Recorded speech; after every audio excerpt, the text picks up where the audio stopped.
आवाज़ मुर्गा को, आवाज़ मुर्गा को.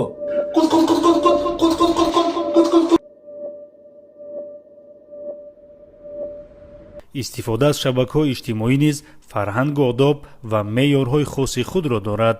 имрӯз шабакаҳои иҷтимоиро тамоми қишрҳои ҷомеа ва сеҳ истифода мебаранд ва ҳар як аксу навор ё муҳтавои нашршаванда метавонад ба ҷаҳонбинӣ, одобу ахлоқ ва фарҳанги шаҳрвандон, махсусан наврасону ҷавонон таъсири ҷиддӣ расонад.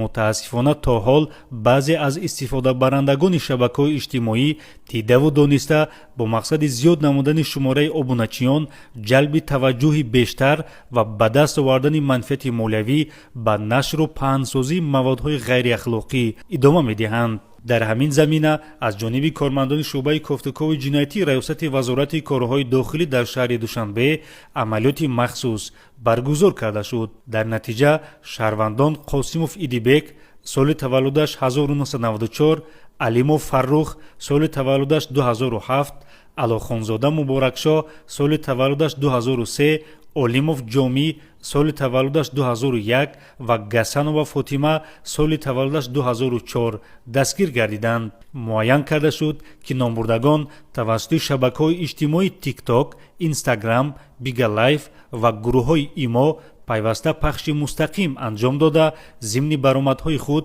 бо истифода аз суханҳои қабеҳ, дашному ҳақорат, рафторҳои берун аз одобу фарҳанг ва дигар амалҳои ношоиста меъёрҳои ахлоқиро дағалона вайрон намуданд.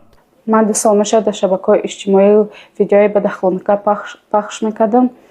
либосҳои ориён мепӯшидам, шаъну шарафи зани тоҷика паст мезадам, капои кабеҳ мезадам. ҳозир ай корое кардагим пушаймонам, дигар такрор намешавад.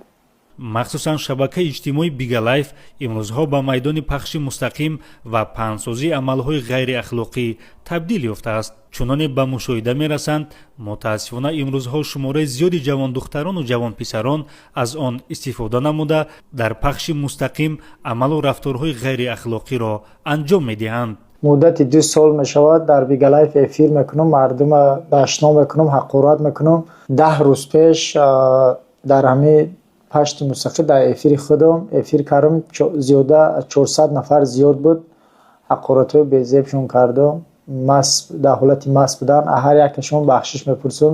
истифодабарандагони шабакаҳои иҷтимоӣ ҳушдор дода мешаванд ки ҳар гуна амалу рафтори берун аз одобу ахлоқи ҳамидаи инсонӣ зери назорати қатъии мақомоти ҳифзи ҳуқуқ қарор дошта, нисбат ба қонуншиканон чораҳои дахлдори қонунӣ андешида мешаванд. вобаста ба кирдорҳои қонуншиканӣ содир намудаи дастгиршудагон нисбат ба 4 нафар ба ном блогерон ҷазо дар намуди ҳабси маъмурӣ ба муҳлати 12 шабонарӯз татбиқ гардид.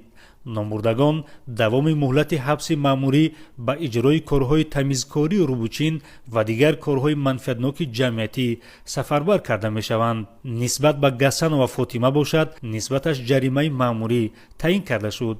бори дигар аз шаҳрвандон қатъиян талаб карда мешавад ки зимни истифодаи шабакаҳои иҷтимоӣ одобу ахлоқ, фарҳанги муошират ва талаботи қонунгузориро ҳатман риоя намоянд.